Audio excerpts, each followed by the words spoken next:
os participo de que he dado la bienvenida a nuestro gran actor que acaba de llegar de América. Y por la misma razón, espero que esta visita que nos ha dignado dicho gran actor Mr. Bataan estrechará más la armonía entre americanos y filipinos. A traitor, a dictator, an embodiment of discrimination, sold and surrendered Philippines to colonizers. The person I am talking to is none other than the first and youngest president of the Philippines, Emilio Fami Aguinaldo. In this video, we are going to talk about the author himself, the background of this book, analysis of the information given by the book, and the contributions of this book. The author of True Version of the Philippine Revolution, Emilio Fami Aguinaldo Sr., was born in Kawit, Cavite on March 22, 1869 to Carlos Jamir Aguinaldo and Trinidad Fami Aguinaldo. He was a local leader of the Katipunan, which is a revolutionary society that fought bravely and successfully against the Spaniards that led to independence of our country. The True Version of the Philippine Revolution is a book of Philippine history. It tells how Emilio Aguinaldo became the first president and how the Filipinos fought in Spain and America. Studying the Philippine Revolution will help us to know what happened in our past. The Philippine Revolution that sparked in 1896 had witnessed the rise of great Filipino patriots all over the country who took significant roles and made noteworthy contributions in the revolution that became a forerunner to Philippines' quest for freedom from foreign countries. This book is a way of vindicating himself from negative aspersions against him. It gives us an insight into the personal thoughts and feelings of Aguinaldo, which will help us on deeper understanding of happenings back then. According to him, he wrote this book in the hope of shedding light to the chapters of our history that is in danger of falling into oblivion, to honor all those heroes who have shed their blood and gave their life for the sake of freedom, sovereignty, and independence. Chapter 1: The Revolution of 1896. On August 23, 1896, together they went to Pugadlawin.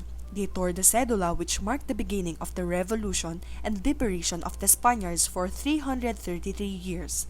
The provinces of Batangas, Bulacan, Cavite, Laguna, Nueva Ecija, Pampanga, Manila, and Tarlac led the rebellion by Governor General Blanco. Andres Bonifacio and his brother Procopio were arrested with criminal charges of treason, sedition, and a conspiracy to murder Emilio Aguinaldo. The military court found the two Bonifacios guilty and subjected to death penalty. The Magdiwang and Magnalo merged their forces to become one in the revolutionary government of Emilio Aguinaldo.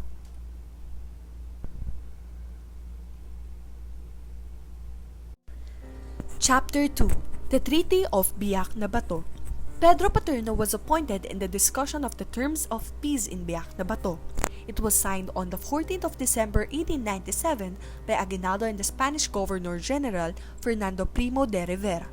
The following being the principal conditions: evict the friars, return the lands to the farmers, payment of the indemnity of 800,000 Mexican pesos should be made in 3 installments, namely 400,000 when all the arms in Biak na Bato were delivered to the Spanish authorities, 200,000 when the arms surrendered amounted to 800 stand, the final payment to be made when 1,000 stands of arms shall have been handed over to the authorities, and a Te Deum sung in the cathedral in Manila, and declare amnesty for the rebels.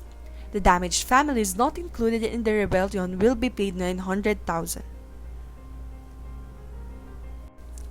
Chapter 3: Negotiations. Due to the fact that the Filipinos and Spaniards did not trust each other, the Spaniards did not deliver on the whole of their agreement. Aguinaldo was in Hong Kong when he learned that the agreement had failed. American Spencer Pratt, a Singapore consul, persuaded Aguinaldo to buy arms and return to the Philippines under the agreement that the Americans would help him. Aguinaldo returned to the Philippines on May 19, 1898. With the help of the Americans, the Spaniards gradually besieged. Chapter 4: The Revolution of 1898. At the outbreak of the Spanish-American War, Commodore George Dewey aboard the USS Olympia sailed into Manila Bay, leading the Asiatic Squadron of the U.S. Navy. The United States defeated the Spanish in the Battle of Manila Bay.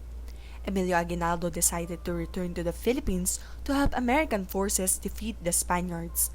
The U.S. Navy agreed to transport him back aboard the USS McCulloch, and on May 19, he arrived in Cavite. Chapter 5: The Dictatorial Government. Emilio Aguinaldo was convinced by his advisor, Ambrosio Rianzares Bautista, to issue a proclamation in which he assumed command of all Philippine forces and announced his intention to establish a dictatorial form of government, which lasted from May 24, 1898. The Filipinos resumed the revolution against the Spaniards. Chapter 6: The First Triumphs. When the Filipinos united under one leader during the second part of the revolution, they had the help of a foreign power which was successful. The Americans won the war at the sea, but the Filipino won the war on the land. They united behind Aguinaldo to win the revolution against Spain.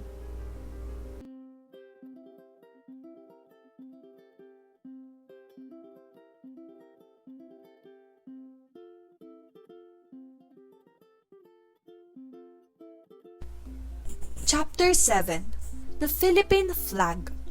The national flag was recognized as the courage, honor, and resilience of the desire expressed in the war against the Spaniards by the Filipinos who deserved to be raised and proud.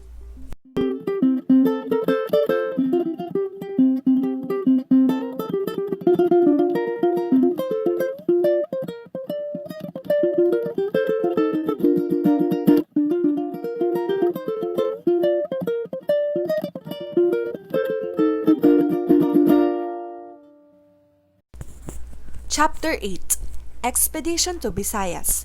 The crews and troops on board of the Bulusan happily saved their lives by swimming ashore. The expedition to Visayas was a complete success.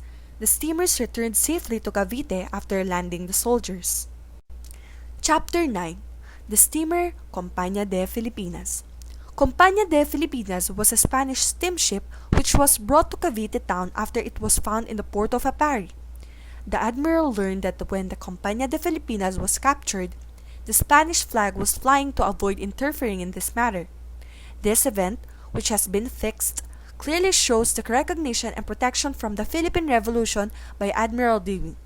The Filipinas were again sent to Olongapo and returned to the troops in the provinces of Cagayan and the islands of Batanes in order to get the government of those districts from Spain. This ship, whose name was recently renamed Luzon, is currently on the shores of the Rio Grande in Cagayan, where he was stranded due to some damages to his machinery. Chapter 10: The Proclamation of Independence. Independence was proclaimed on June 12, 1898 at the ancestral home of General Emilio Aguinaldo. The event saw the unfurling of the flag of the Philippines made in Hong Kong by Marcela Agoncillo, Lorenza Agoncillo, and Delfina Herbosa. The three stars in our flag symbolize the three islands of our country where revolutionary movements started, namely Luzon, Mindanao, and Panay. The 8 rays of the sun in our flag represent the first 8 provinces, namely Manila, Cavite, Bulacan, Pampanga, Nueva Ecija, Laguna, and Batangas, which declared themselves in a state of war as soon as first revolt was initiated.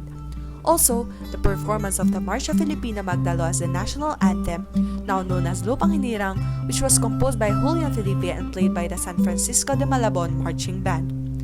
The Act of Declaration of Independence was prepared, written, and read by Ambrosio Rianzares Bautista in Spanish. The declaration was signed by 98 people, among them a United States Army officer who witnessed the proclamation. Chapter 11: The Spanish Commission. On May 1, 1898, the United States Navy led by Commodore George Dewey crushed the Spanish squadron in Manila Bay and the Spanish naval base at Sangley Point in Cavite. The American had control of portions of the Philippine Islands. The Spanish-American War ended with the Treaty of Paris, signed on December 10, 1898. The treaty conferred ownership of the Spanish colonies of Guam, Puerto Rico, and the Philippines to the United States. In turn, The United States paid Spain 20 million US dollars. Chapter 12. More American Troops. Aguinaldo and the Filipino people believed in the promises of friendship and liberty proclaimed by the American generals in the name of their government and on the good faith of a free people. Aguinaldo yielded to the demands of the Americans, sacrificing everything to maintain friendly relations and believing that he would obtain justice from the American government. Chapter 13. The 13th of August. Foreign consuls in Manila and they decided to surrender when General Merritt and Admiral George Dewey issued an appeal to Governor General Jollins to surrender the city. Tension in Filipino-American relations began when the Filipino troops were not allowed to enter Manila for the victory celebrations. The fall of Manila to the American forces on August 13, 1898 marked the start of American colonization of the Philippines. Chapter 14. First Clouds. General Anderson asked Emilio Aguinaldo to issue orders forbidding Filipino troops to enter Manila, a request he did not comply with because it was not in conformity with the agreement. Emilio Aguinaldo maintained a friendly attitude towards the American. Chapter 15. Vain Hopes. American commanders who came soon after the echoes of the Admiral's victory reached their native shores, namely General Merritt, General Anderson, and General Otis, proclaimed to the people of the Philippines that America did not come to conquer territories but to liberate its inhabitants from the oppression of Spanish sovereignty. Chapter 16. The American Commission. Despite of the abuses, and molestations of the American commanders and officers, Filipinos still treat them with the utmost courtesy and consideration. Emilio Aguinaldo advising all sufferers to be patient and prudent pending the arrival of the Civil Commission. Chapter 17. Impolitic Acts. According to Emilio, it was better for the American Commission to see the desolation and horrors of war in the Philippines, inhaling on the very day of their arrival the revolting odor emitted from American and Filipino corps. It was, lastly, better than the Commission returned to the states defeated in its mission of obtaining peace, blaming other Filipinos and me for its inability to settle matters. The search party seized apparatus and detained the officer in charge, Senor Reyna, on the pretext that he was conspiring against the Americans. It was abundantly manifest that the object was by wounding the feelings of and belittling the Filipino government to provoke a collision. General Otim himself, imbued with the imperialistic tendencies, regarding the coming of the Civil Commission with disfavor. The commissioners could have visited all our provinces, saying and taking note of the complete tranquility throughout our territory. Chapter 18. The Mixed Commission.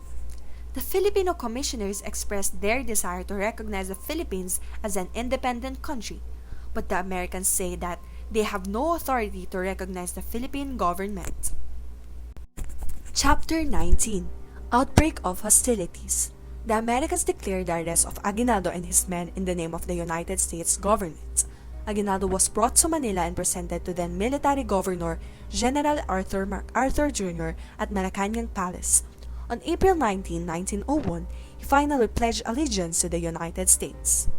The book is considered as relevant to the grand narrative of the Philippine history since it does not only contain memoir of Emilio Aguinaldo but also contains historical information about our country such as information about Filipino ancestors. Independence, being Aguinaldo's main goal, was achieved and the country was liberated against the Spanish tyranny. This book was based on biased documents such as diaries, which includes his experiences, preserved documents, memoir, and family lore personally gathered from Emilio family Aguinaldo's elders. Except for those that were written, other details had been forgotten. Many details showed inconsistency because not all sources were documented for lack of reliable references. This book is more intriguing to read with the expectation that Emilio Aguinaldo would present his side on the different issues he was involved with. Considerable difficulty has been experienced in securing the necessary historical sources, but it is believed that the principal ones have been read. The memorable aspect of the book is that, although the Filipinos still had the future of fighting and defending our land against conquerors, and even to fight among themselves because of rivalries, it just goes to show that, for the people of this country, freedom is not given. Freedom, rather, is won. It shows how much we show our humanity, patriotism, and nationalism. Nothing can stop a people who are determined to fight for their freedom.